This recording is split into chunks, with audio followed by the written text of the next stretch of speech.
A nobreza das verdades. Este é o ensaio de Bhikkhu Bodhi, onde ele responde à questão o que existe de nobre nas nobres verdades. A formulação dos ensinamentos do Buda mais comum e a mais conhecida é aquela que ele mesmo anunciou no primeiro discurso em Benares, a fórmula das 4 nobres verdades. O Buda declarou que essas verdades transmitem em poucas palavras toda a informação básica que necessitamos para iniciar o caminho da libertação.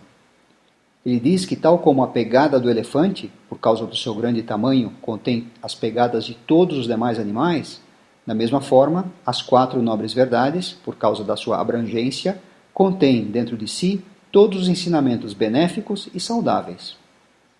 No entanto, enquanto que muitos expositores do budismo devotaram atenção à explicação do conteúdo das 4 verdades, somente raramente se dá alguma consideração à razão por que elas são denominadas nobres verdades. No entanto, é justamente esse termo descritivo nobre que nos revela por que o Buda escolheu colocar o seu ensinamento nesse formato específico, e é o mesmo termo que nos permite experimentar, mesmo à distância, o sabor único que permeia toda a doutrina e disciplina do iluminado. A palavra nobre, ou Arya, é usada pelo Buda para designar um tipo particular de pessoa, o tipo de pessoa que os seus ensinamentos têm como objetivo criar. Nos discursos, o Buda classifica os seres humanos em 2 categorias amplas. De um lado estão os putujanas, os mundanos, aqueles que pertencem à massa, cujos olhos ainda estão cobertos pela poeira das contaminações e delusão. Do outro lado estão os Aryas, os nobres, a elite espiritual, que obtém esse status não pelo nascimento, situação social ou autoridade eclesiástica, mas da sua nobreza interior de caráter. Esses 2 tipos gerais não estão separados um do outro por um abismo intransponível, cada um confinado a um compartimento hermeticamente fechado. Uma série de gradações pode ser distinguida ascendendo do nível mais sombrio do mundano cego, preso no calabouço do egoísmo e afirmação pessoal, passando pelo estágio do mundano virtuoso, em quem as sementes da sabedoria estão começando a brotar, e mais além, através dos estágios intermediários dos nobres discípulos, até o indivíduo aperfeiçoado no cume de toda a escala do desenvolvimento humano. Esse é o Arahant, o libertado, que absorveu a visão purificadora da verdade tão profundamente que todas as suas contaminações foram eliminadas, e com elas o sofrimento. Apesar que o caminho do cativeiro à libertação, do mundano à nobreza espiritual, é um caminho graduado, envolvendo prática gradual e progresso gradual, não é um processo contínuo uniforme. O progresso ocorre a passos discretos, e num certo ponto, o ponto que separa o status de um mundano daquele de um nobre, uma abertura é encontrada que precisa ser atravessada, não simplesmente com mais um passo adiante, mas fazendo um salto deste lado para a outra margem. Esse evento decisivo no desenvolvimento interior do praticante, esse salto radical que impulsiona o discípulo do domínio e linhagem do mundano para o domínio e linhagem dos nobres, ocorre precisamente através da penetração das 4 nobres verdades.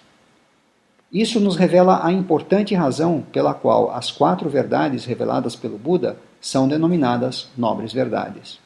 Elas são nobres verdades porque quando nós as penetramos até o seu cerne, quando compreendemos o seu real significado e implicações, deixamos de lado o status de mundano e adquirimos o status de um nobre, extraídos da massa anônima para a comunidade dos discípulos do abençoado, unidos por uma visão única e inabalável. Antes da penetração das verdades, por mais que estejamos dotados de virtudes espirituais, ainda não estamos em território seguro. Não estamos imunes à regressão, ainda sem garantia de libertação. Não somos invencíveis no nosso esforço no caminho. As virtudes de um mundano são virtudes tênues. Elas podem se desenvolver ou desaparecer. Elas podem florescer ou declinar. E correspondendo ao seu grau de força, nós podemos subir ou cair no nosso movimento através do ciclo de existências. Quando as nossas virtudes são plenas, nós podemos subir e permanecer na bem-aventurança entre os devas. Quando as nossas virtudes declinam, ou nosso mérito se exauriu, podemos novamente afundar nas profundidades miseráveis. Porém, Com a penetração das verdades, nós saltamos através do golfo que nos separa do grupo dos nobres. O olho do Dhamma é aberto, a visão da verdade é revelada.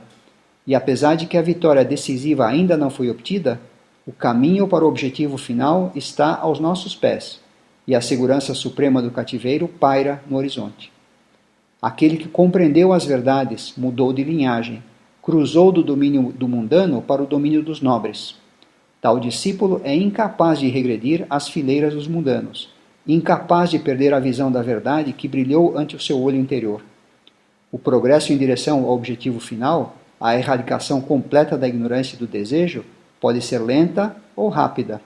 Pode ocorrer facilmente ou como resultado de intensa batalha. Porém, não importa quanto tempo leve ou o grau de facilidade com que se avance, uma coisa é certa: tal discípulo que viu as 4 nobres verdades com clareza imaculada não poderá jamais regredir, não perderá jamais o status de nobre e está destinado a alcançar o fruto final do estado de Arahant e, no máximo, 7 vidas. A razão por que a penetração das 4 nobres verdades pode conferir essa imutável nobreza de espírito está implícita nas 4 tarefas que nos são impostas. Tomando essas tarefas como desafio da nossa vida, o desafio como discípulos do Iluminado, sem importar o estágio de desenvolvimento a partir do qual iniciamos, podemos gradualmente avançar em direção à infalível compreensão dos nobres. A primeira nobre verdade, a verdade do sofrimento, deve ser plenamente entendida. A tarefa que nos é dada é o completo entendimento. Uma marca característica dos nobres é que eles não seguem pelo curso da vida de modo impensado, mas se esforçam em compreender a existência a partir de dentro de si, da maneira mais honesta e completa possível. Para nós também é necessário refletir acerca da natureza da nossa vida. Nós precisamos examinar a fundo o profundo significado de uma existência atada por um lado pelo nascimento e do outro pela morte, e sujeita a todos os tipos de sofrimento detalhados pelo Buda nos seus discursos. A segunda nobre verdade, a verdade da origem do sofrimento, significa a tarefa do abandono. Um nobre é um nobre porque ele iniciou o processo de eliminação das contaminações que estão na raiz do sofrimento. E nós também, se aspirarmos a alcançar o nível dos nobres, devemos estar preparados para resistir ao encanto sedutor das contaminações.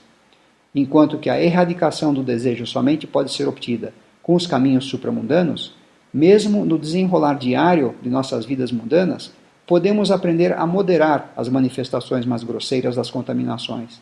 E através da apurada autoobservação, podemos gradualmente afrouxar o seu controle sobre os nossos corações.